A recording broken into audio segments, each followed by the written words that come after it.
Yeah, man. So you located on the north side of Houston, man. So what are you bringing different to the table that another restaurant isn't bringing? Like, what are you serving? Well, the main thing that we're actually known for is our oxtails and our pork chops. Those were the two biggest sellers from the old location. Okay. And so that's what we're known by: the oxtails first, then the mother pork chops. Smothered pork chops. Yes. Yeah, and so when I come in, if you come in, somebody say, "Man, give me the best thing." Which one are you gonna say? The smothered pork chops or the oxtails? Oxtails number one. Oxtails. We're original with the oxtail. Yeah, that's what's up, man. Oxtails.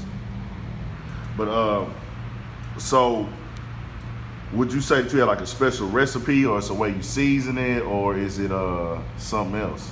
I think it's a combination of a process. Yeah. The way we do it, a combination of how we cook it and the different seasoning that we actually put in it. That we're not trying to cut corners to save money. We're actually trying to, spend the money to produce a great product. Yeah, have quality food. Yeah, have quality food. Yes. Come back. I think that's a mistake that a lot of people make. They focus on like just getting people in and getting them out. And one of the biggest mistakes that I did not like in a soul food restaurant, and I won't say their name. I guess if you let it sit all day, like in a tray or something, or on one of them heated, I guess the things that boil, like, when they dump it in. Tables. Yeah, like a table. Yeah. And then I guess towards the end of the day, it gets that like watery taste or something. Yeah. It does. Well, I don't know. Or it tastes like steam or something. I don't know. I just had that happen to me before, and I was like, man, this is not good. Yeah, what it is, maybe because the cells or whatever, it's letting it sit there all day and it's not getting rotated. So they have to get rotated and sold and then bring fresh food out. Yeah, I guess I could say that's one of the biggest things that I've been disappointed on in certain soul food spots. When you go there, it'll be good one time and then you go back another time and don't be good. I think that's a big problem in the soul food kitchen community where, okay, I went here today, y'all was straight, y'all was good, everything tasted great, but then I come back again, and then it's like, oh man, I just paid for this. This don't even taste good, man. This mac and cheese ain't right or something. Yeah. So you say y'all ain't cutting no corners? Well, we're not cutting no corners, but what it is a lot of inconsistency in cooking when you don't follow recipes and stuff like that, and when you change cooks. Well, what I plan on doing here is to be more involved in my cooking so it can be consistent. Okay. And then when I do use someone else, make sure that same individual cooking the same thing all the time, so we can't be switching people.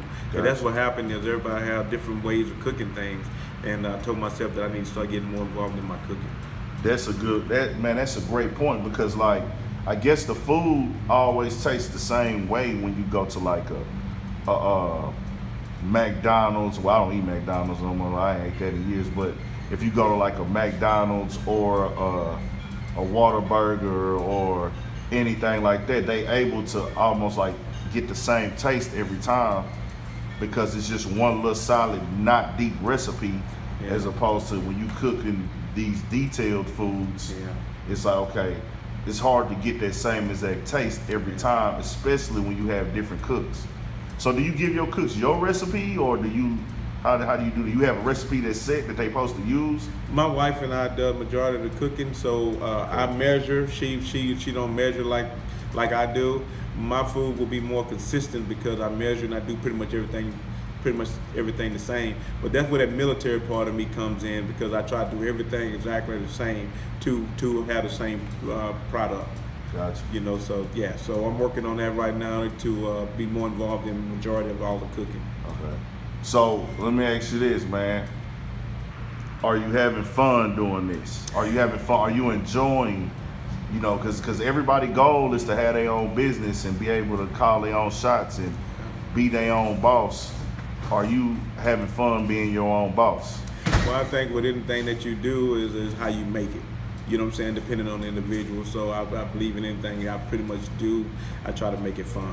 So I enjoy it. It's definitely ain't as hard as what I've done in the military. And a lot of people say the restaurant is hard work, but it's still, again, based on the individual.